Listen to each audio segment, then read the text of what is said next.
Hi everyone. After last week, I was thinking a lot about my university experiences, and I want to keep kind of going with that with this week's video. This week's video is on homesickness. So first year I found my homesickness was the absolute worst. I missed my family. I was first time away from home. I was 18. I didn't know what I really wanted to do. Just was going to university to go to university. And I kind of figured out how to deal with homesickness through that, and I think that helped me grow as a person. So here are some tips for that. The first thing is that home is always going to be there. I feel like when I first got there, my first month, 2 months, I just didn't realize home was still going to be there. Like, it felt like it was just so far away that I'd never get back to it, which I know was ridiculous, but I still felt it. I felt that way. And I think that settling down, especially after Thanksgiving, I settled down and realized home's going to be here. No matter what I do, home's going to be here. I can call home. It'll still, be where I left it. And that was kind of a big kind of breakthrough in my, getting over homesickness, was the fact that nothing drastic will change while I'm away. People are still going to be there. My house is still going to be there. My dog's still going to be there. Everything's still where I left it. Schedules might have changed, but it's still there. The second thing is to be active and to keep busy. So I'm not saying you have to go to the gym, although freshman 15 I recommend. I did go to the gym a lot to keep busy. But normally people have a hobby that they want to keep going. So mine was curling. I curled down in the South Curling Club. It's nice and close by. So that was a key thing that I knew I was going to do. But if you're a musician, go find someone to make some music with, or go join the band. If you're in a choir, go find a choir. If you go dancing, go find a dance class. Anything that's your niche, there's going to be something there for you. So just go find it and keep busy is what keeps your mind off of it. Also, by keeping busy, you actually have something to talk about when you do call home.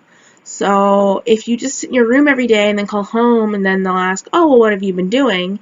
You literally only have the answer of schoolwork, or I was in my room, or oh, nothing.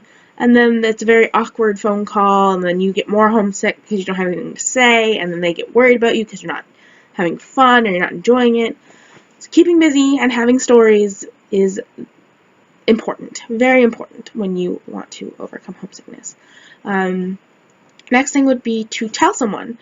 For me, I would tell my roommate, who had already gone through this process. So she was not homesick at all. She was used to living away from her parents. She went to boarding school, so she knew what it was like. And I found whenever I was homesick, whenever I needed to pick me up, you would just say, oh, I'm feeling a little down, and immediately she'd be on it. So I was very thankful for that. But any friend would do that for you. If you have a friend and you're homesick, you tell them, hey, I'm homesick. They will help cheer you up. They're not going to be like, oh, well, that sucks, go to your room. No, they're going to help you. And I think that's the important part, is reaching out and realizing you're not alone, and that you need to come together and help one another. Because that leads to my next point, is everyone else at university is feeling the exact same way. More or less. They're all in a new environment. Most of them are leaving home for the first time. Most of them don't really know what they're doing. And it's the best way to be like, hey, let's join together. Let's help one another out.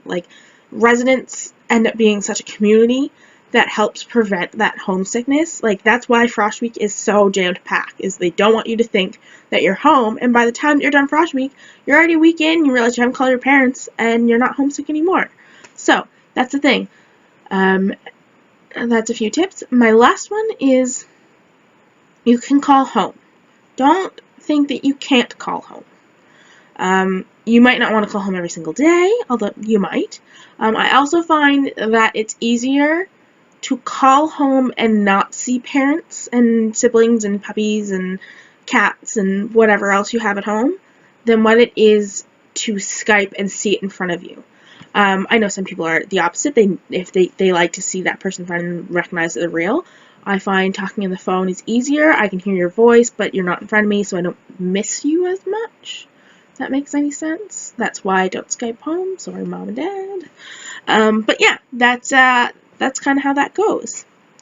So those are a few tips and tricks.